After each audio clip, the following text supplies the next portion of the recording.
Hey Pro-Life Jen, it's Kristan Hawkins, and welcome to this special episode of the Kristan Hawkins Show. For this episode, I've dug back into the archives of my podcast because I want to bring to you a very special interview I had the privilege of having with Mrs. Erika Kirk a number of years ago. And I know there's a lot of internet speculation as to who Erika is, but she's been a dear friend for a number of years and a pro-life leader. And so I want you to hear from her heart about what motivates her, what she's been busy with while building a family with our friend Charlie, and before she now takes the helm of Turning Point USA. So enjoy the episode.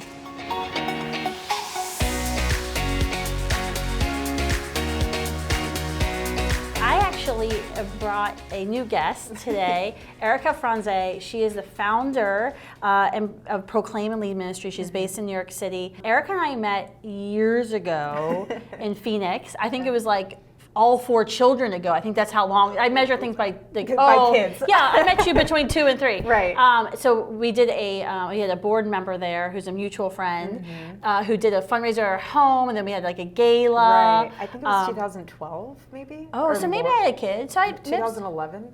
Okay, I was 1.5 kids maybe in. I was 1 pregnant. Yeah. So anyway, so it's been a while. Right. I knew Erika was going to be here in Washington at the same time I am, and so she's very busy with her travel schedule. So we wanted to kind of introduce you to her. So, Erika, can you tell us just a little bit about you and how you got to where you are in New York? You're from Arizona, you're in New York. Right. What is the Proclaim and Lead Ministry? Awesome. Well, first of all, thank you for having me. It's so good to see you. I'm so proud of all that you're doing. I know that it is not an easy fight that we're up against, and I feel like you have really been called and chosen for this. So I commend you on all of your hard work and your organization because you're doing a phenomenal job. Well, it's the Holy Spirit. I'm just like the willing You're the vessel. body. Yeah. Put me out there, sure. You're like the pin cushion. Essentially, yeah. Right. But no, thank you so much. I appreciate it, and I'm grateful to be here.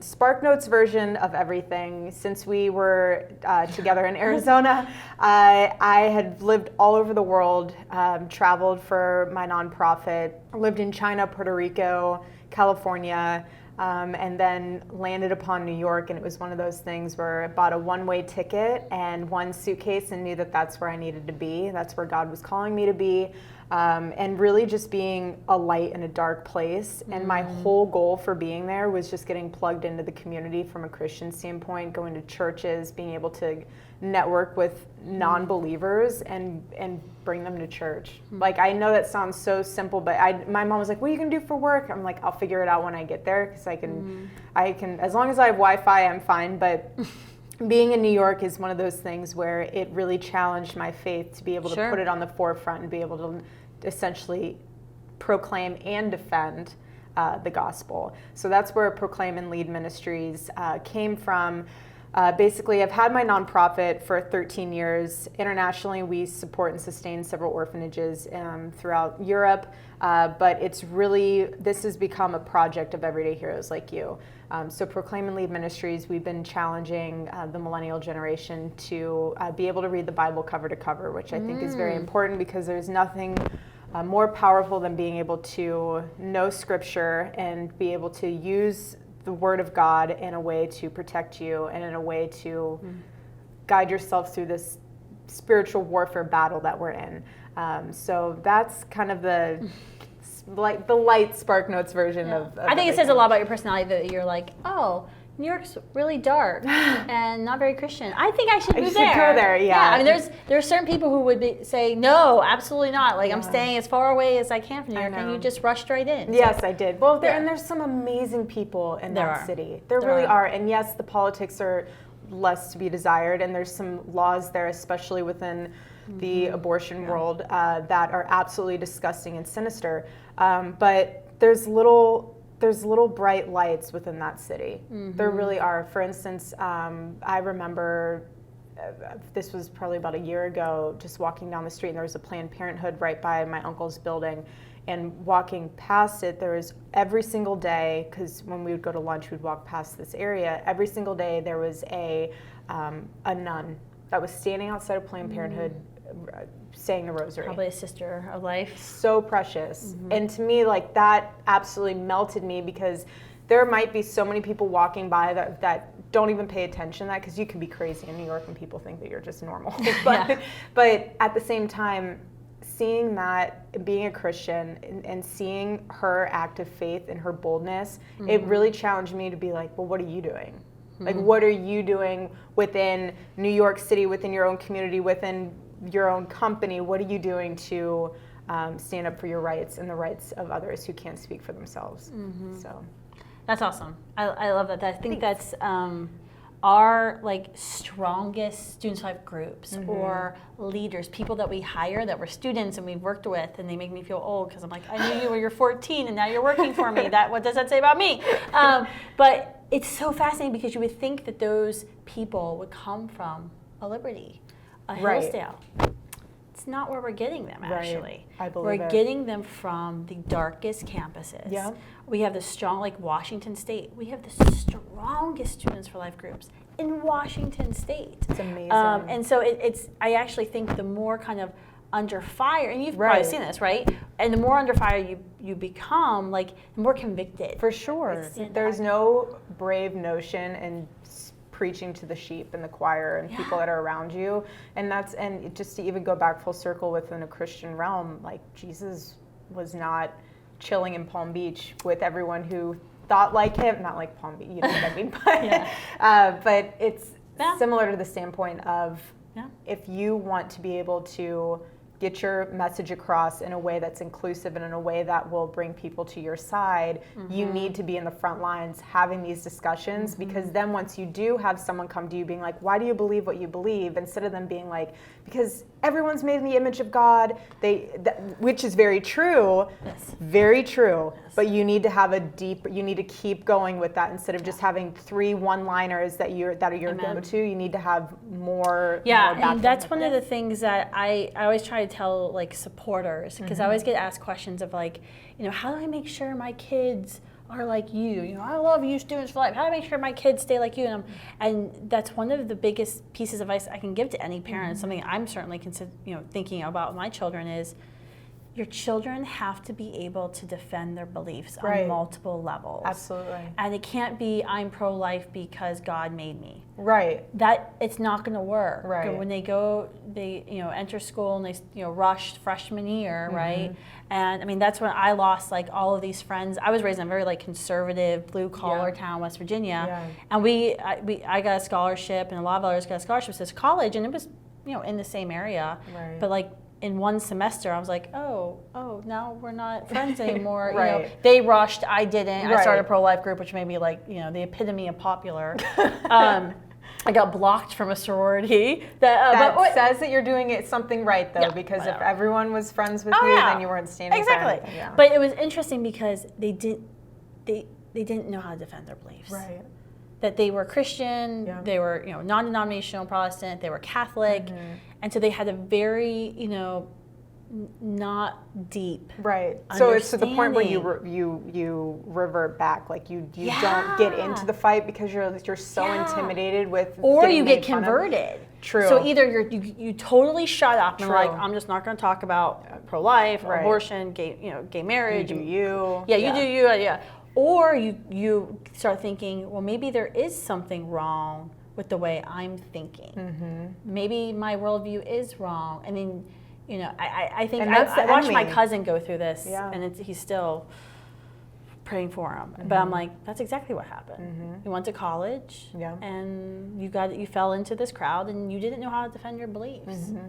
And now look at all of these things. Because college can be confusing as it is, but the Instagram messages I get from him about whatever I post. So we still love each other and talk, but it's very like, who are you and where did you come from? But that's a real thing that a lot of people face is, it's Thanksgiving dinner and they're like, where have you come from? Like, you didn't go to college like that. And now look at you. And who are you? Yeah, but I think that's what happened. It's a very shallow understanding of their faith, of their worldview. Going back to my earlier point of, we're not getting the staunch pro-life student leaders, young people. I'm not getting them from Christian schools. Mm-hmm. I'm getting them from state schools. Mm-hmm. I mean, these are kids that have, gone, walked through the fire. Right. And I think that's a problem. Like why is it that we have these amazing universities like Liberty, like Hillsdale, there's Thomas Aquinas in California. I mean, there's all kinds of, but I'm like, where are those kids? And so it's very frustrating because I'm like, we need more when I was working on our strategic plan, Students for Life, the other day, and I'm like, oh, that strategic plan we did a couple years ago, we need to pull that back out because one of the ideas we had was we're going to need to put, we have regional coordinators spread out all over the country and they work regionally. But I'm like, we almost need to have just Bible school regional coordinators, like Bible school alums. When I was in 8th grade, I was on Bible Bowl team. I don't know if they still do Bible Bowl, but you memorize a whole book of the Bible. I was raised Catholic, so we didn't even. Well, I'm a convert to Catholicism, so we've switched. Okay. But yeah, I did Bible Bowl team, and so you had to memorize. So the year I did, we memorized the book of Genesis. And that's a long book. And not really a fun book to memorize. I just say there's a lot very of intense book. Yeah, to Descendants. yes. So, and I was the list person. This is why I have a very good memory. Because I had to do the bonus round. So it was list. Like every time Abraham's comes up in Genesis, what word came after Abraham's in the whole time? Like robe, sheep. Wow. So it was crazy. But anyway, we traveled around the country and we did these little Bible Bowl tournaments at these Bible college. And there's small schools, which by the way are really struggling. A lot of them are struggling. But I'm like, these are where these future pastors and youth ministers and worship leaders. And they, what we've heard time and time again is if the pastor doesn't feel equipped, feels like he may insult or hurt a woman who's post-abortive, who's sitting in the pews, they're not going to say anything. Right. Not that they're not pro-life, but it's almost like a kid who goes away to college and has a shallow kind of understanding of their Christianity. Right. They just shut up about it. No, for sure. There's two parts to that. I think it's one side of it is the pastors are so concerned with their numbers of the church and the dollars, and they're also concerned with the seekers. So it's like they don't want to scare away the new believers, and they're just so consumed. But at the same time, why would you want to compromise everything that you stand for, everything that the Bible stands for, just for those numbers? Like there's something not right there.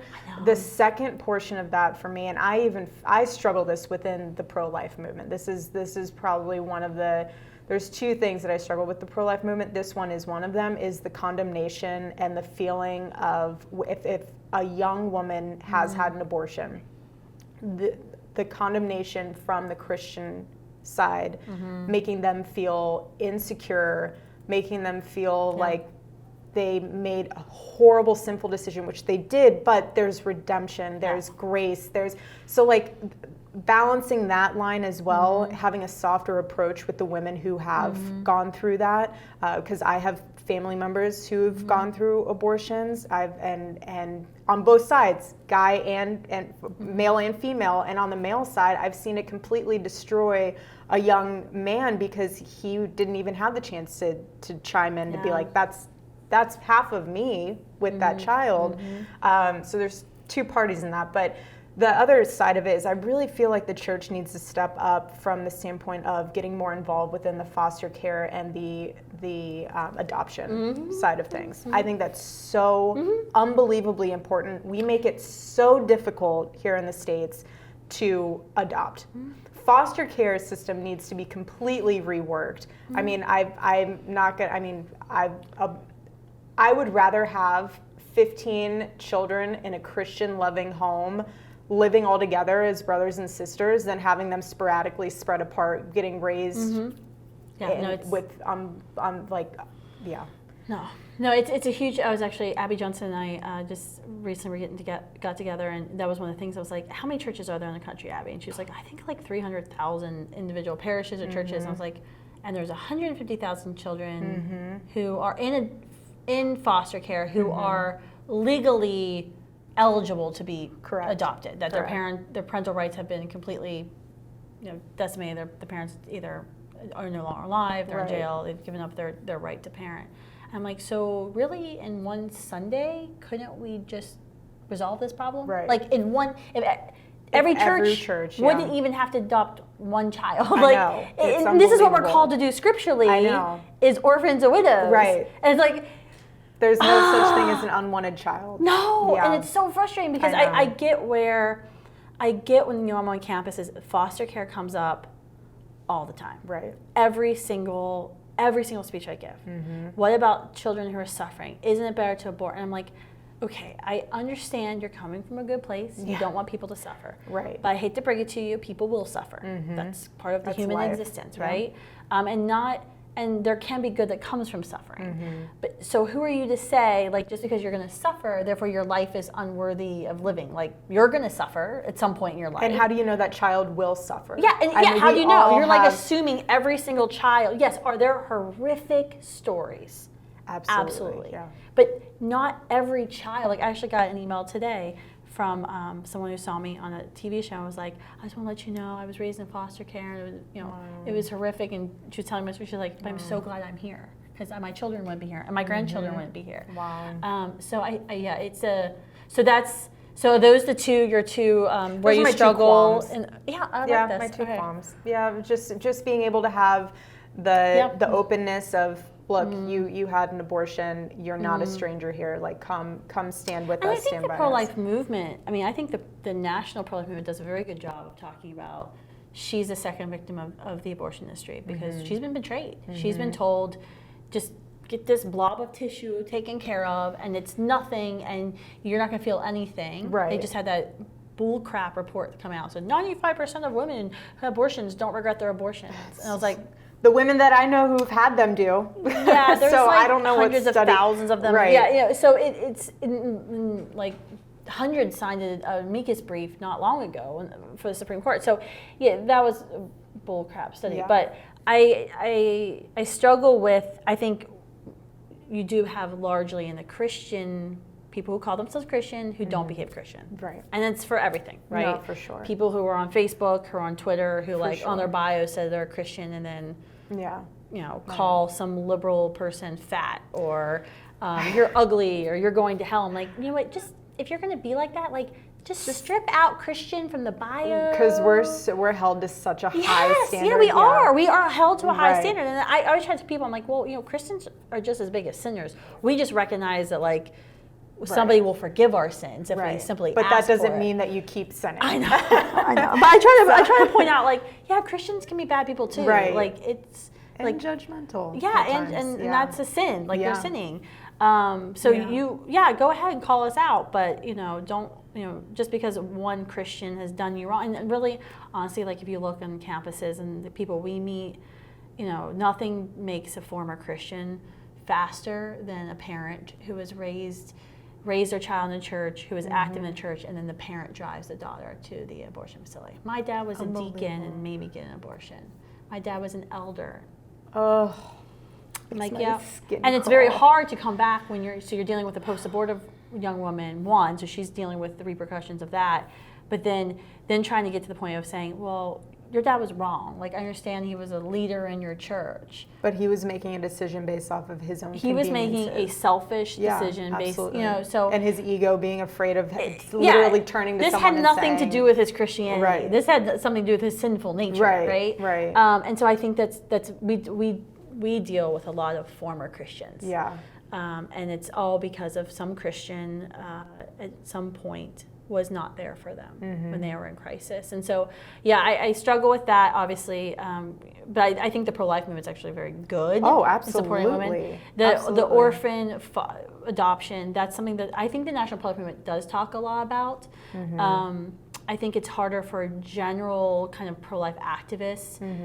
I don't think the messaging has trickled down. How do we talk about this? How do when we talk?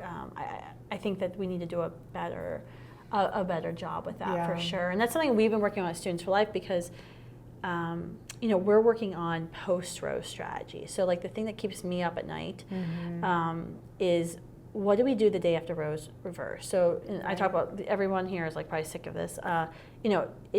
Reversing Roe is not like the party, right? Right. Even though my son Gunnar thinks we're going to a big party. When President Trump was elected, he was like freaking out. I was like, oh, we're gonna have a party, abortion's gonna be over, right? And I was like, oh, I really wish I could tell you this. But we go to a 50-state strategy then. And so that's what we've been preparing for at Students for Life is mobilize. We will be the only force, and I don't say this braggingly, I say this like stressing out, like we're going to be the only force that can mobilize people in all 50 state capitals, and everyone's going to be calling us at the same time. I've already started, we're doing exercises. Like but you have to be prepared, because once that happens, it's going to be, you should have been ready yesterday. Exactly. Like you have to have it all. Yeah, so what we're trying to do right now with our C4, Students for Life Action, is create legislation for a post-Roe America. Very important. So we just had a senator who we did voter education for in the Virginia elections, who introduced our first kind of piece of legislation. And it's not anti-abortion. It's about the foster care system. Wow, I love that. So it's kind of like a conservative approach to, hey, home studies take time, they take a lot of money, and they can only be done by social workers. Why can't firemen, police officers, school teachers, other civil servants who've been educated, who we know have been vetted, that are responsible checks, people who don't abuse children, why can't they do home studies? Like, let's speed this up. Like, why is this taking so long? And so that's business owners, people who have higher education. So I'm really interested to see where that goes in the state of Virginia. That'd be amazing. So we're trying to kind of develop what are kind of some conservative-oriented post-Roe pieces of legislation, laws that can be hopefully bipartisan. For sure. That start laying that groundwork, because when abortion's made illegal, when Roe's reversed, and you're going to have 10 to 15 states that immediately make abortion illegal. So we need to make sure every pregnancy center that's out there is marketed, which they're not marketed well. No. That's a huge, that's my other big shtick in the pro-life movement. I've said this before. We have to think of ourselves as marketers. Just like why Christians who go to Twitter and don't act Christian-like, you are not being a marketer. Like you are doing the opposite of what Jesus needs. It's I'm trying to think of like what are things we can do that the conservatives will vote for. It's not going to add to the deficit, you know. And too, the churches really need to be involved. They need to step up. The church needs to step up for especially for foster care and adoption. What are some things that the church could do that you think would be very easy for them to get involved? Like my idea was to do like a Compassion Sunday, essentially. Like why don't we just? I mean, like I get on the foster care side all the time for PA because Jonathan and I've been. And it's unfortunately with 2 children with cystic fibrosis, it would be incredibly difficult to bring a foster child into that. No, congratulations, you're now got a family who's crazy that never goes out, and you're going to be homeschooled, and now you have to be a germaphobe. Like it would be a very rough adjustment for any foster child, because most of the children are like they want to stay in the city and be active, and be like, my children don't go around other people because of germs, so it wouldn't work out. But with the virus going on from China, I think you're making a good decision for staying inside. I know, but what are some ways, if someone is listening to this and is like, yeah, you're right, we're not doing enough for adoption, foster care, what do you think are some ways that they can start in their church or their parish to like start the conversation? Great question. I think that a lot of the pastors or church elders need to work collaboratively with their local governments, whether that's buying property to make a apartment complex, a compound, housing development area space that's specifically for that can be resourceful for families who are foster care or doing foster care or adoption, having those types of facilities be available, and even being able to help with housing or something, being able to get involved. Respite care. Grassroots standpoint, being able to also, maybe the churches, a form of their tithing is to invest into Christian homeschooling, like having that as an option as well. Like there's so many ways that we can be creative about this, and we get so caught up in the XYZ, does this check the box? Is this appropriate? We're no longer in the time and era of of politically correct. We are way past that, as you well know. So it's like we need to, instead of constantly letting the culture define us, as Christians, as Catholics, as conservatives, we need to be able to now stand firm for what we believe in and be able to integrate that in a positive way to say, look, we're here as a resource. We're here to help you.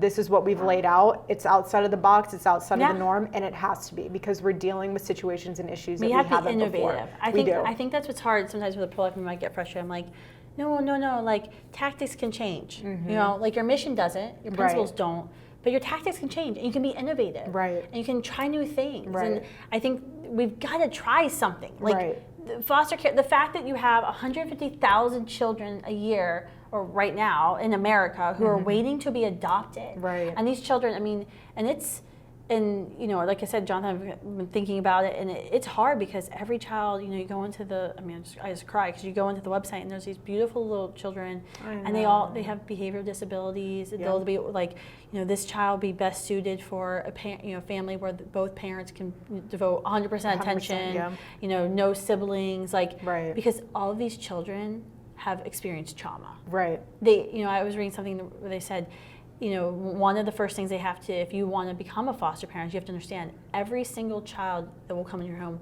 will have experienced some trauma in their life. And so what happens is people are like, oh, I can't foster. That's messy. And I'm like that. I'm a very like, I don't like mess or complications or drama. So there's enough drama in the National Pro-Life Movement to like in my home life, there's no drama. Like my mom will call me about, you know, something, and I'm like, you're like, not today. I just tune out because I can't I don't have the capacity to deal with like family drama. And so that, to me, I'm like, oh gosh, it's gonna be really messy. Right. And but that's what social justice is, though.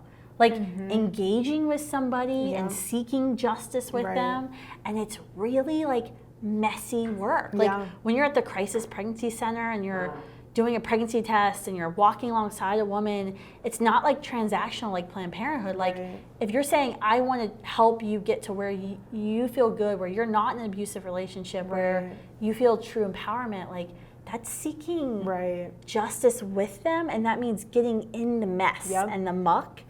And I just think the churches are, you know, if you had some sort of Compassion Sunday, essentially, where you're like, okay, somebody in this church is going to, you know, become a foster parent today, and the rest of us are going to pledge to support that family. Exactly. And because it takes a village. It takes a bunch of people to come together. That's mentors, that's counselors, Christian counselors, that's what if they want to play sports, it's coaches. Like there's a bunch of people that can rally together around this child so that the weight doesn't just fall on that immediate family and that nuclear unit. So there's ways to be creative about it, and it's not easy. Life is messy. Period. It is. And you get it. And as a mother yourself, like there's never a dull moment with everything that's going on, but you learn to find a balance within the imbalance. And that's the thing, is if you're surrounded by people who love you, who encourage you, who empower you, who speak life into your heart when you know, days that are the hardest, you're able to be like, you know what, after praying on it, I feel like I'm in the season to be able to foster. Not everyone is meant to foster. Not everyone is meant to adopt. That's not what we're trying to say. And I think that's another thing that needs to be spoken about, is like, we aren't trying to shove that down people's throats, but it's an option. And it's something that if you say, gosh, I want to be able to help, that's how you can. Yeah, I mean, I think, you know, rightly so, like when I'm on campuses and somebody will come up and yell at me about, you know, if you're so pro-life, why don't you foster and adopt? I'm like, I would love to. I can't. I have 2 children with cystic fibrosis. I'm not in that season in my life, but that certainly doesn't stop me from saying